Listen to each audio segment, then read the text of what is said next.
Hi, welcome to my channel. Today we are talking about the SIG P365. It's a custom build that I have created. We're going to break down just what I've done to it and then kind of talk about each of the specific parts in future videos, talking about like reliability, just reviewing the overall aftermarket upgrades that I have made.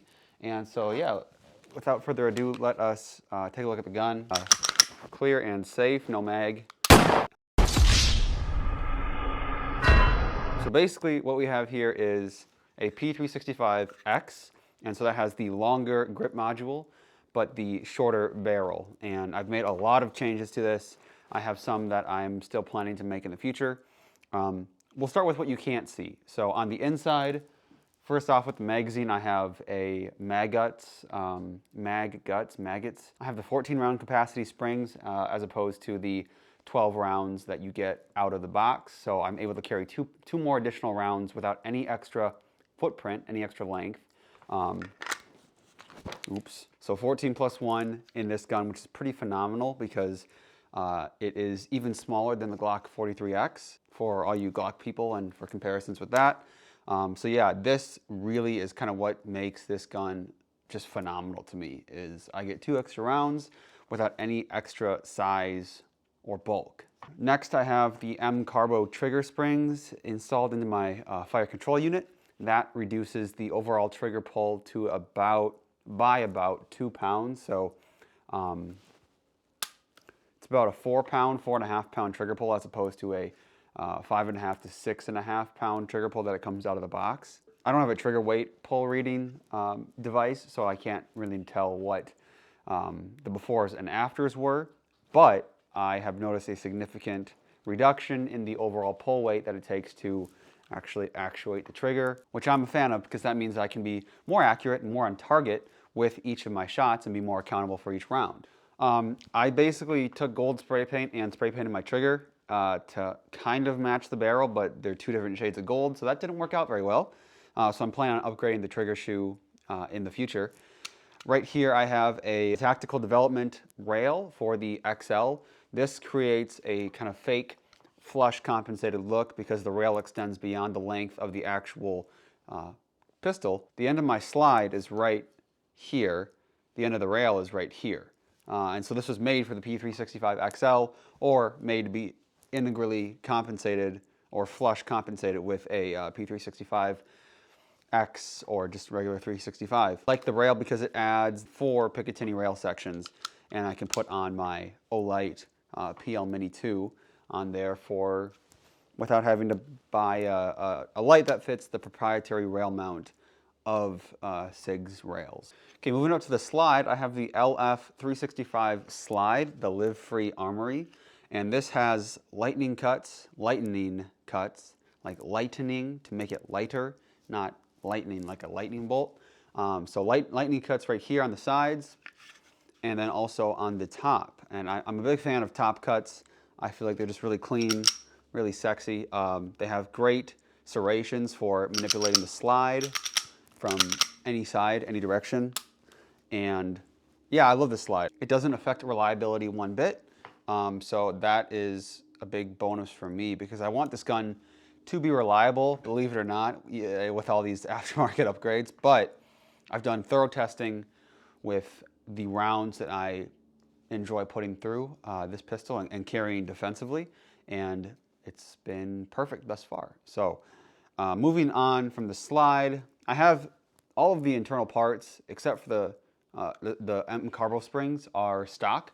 So I don't want to change out any more parts inside of the gun because I want to have as close to OEM as possible, but I'm willing to make a couple sacrifices by using the M Carbo springs to decrease my trigger pull. So that's just a disclaimer on the internals of this gun. For the barrel, I have a Zafiri Precision 365 gold threaded barrel. I got it on Black Friday for only $100, which is kind of a steal when it comes to gun barrels. Zafiri Precision has just overall low prices, and they have sales quite often, so I highly recommend them. Their stuff is really high quality, and I've had 0 problems with this barrel. For the sights, I just bought a blacked out rear and a front fiber optic from Midway USA a long time ago. Can't remember who makes it. The red dot I use is actually a green dot, so it's not a red dot. I don't know if you guys can see. But yeah, so I prefer the green dot for a lot of reasons, and I can make a video specifically as to why. But I have that. And moving on down, I guess this is the final thing that well, not really. This is the Harrington Arms compensator for the SIG 365. It's tiny. It's got 3 ports, one on the side, top, other side, and it looks fantastic. It only comes out to about maybe ½ an inch longer than the SIG P365 XL, which when it comes to printing and concealed carrying, I don't really mind the length of the pistol as much as I do the width and length of the grip. And that is because that's what really shows through your shirt when you're concealed carrying. The extra length you get from adding a compensator isn't a con for me. And in fact, it is a pro because it reduces some of the recoil and it helps get your dot or your front sight back on target that much quicker. So this is a very pretty gun in my opinion. I have done a lot to it. I even custom stippled the frame. I did it myself. I've stippled this particular frame a total of 4 times. So that involves me dremeling, like just starting over, dremeling out the previous stippling, doing a new pattern, doing a new design, figuring out what works best for me, figuring out what doesn't end up ripping micro holes in my shirt because of the stippling. And I finally landed on a design that I like to carry and that I think is the best of all worlds when it comes to grip, friction, as well as not tearing holes through my shirts that I love. So I hope you guys enjoyed this video.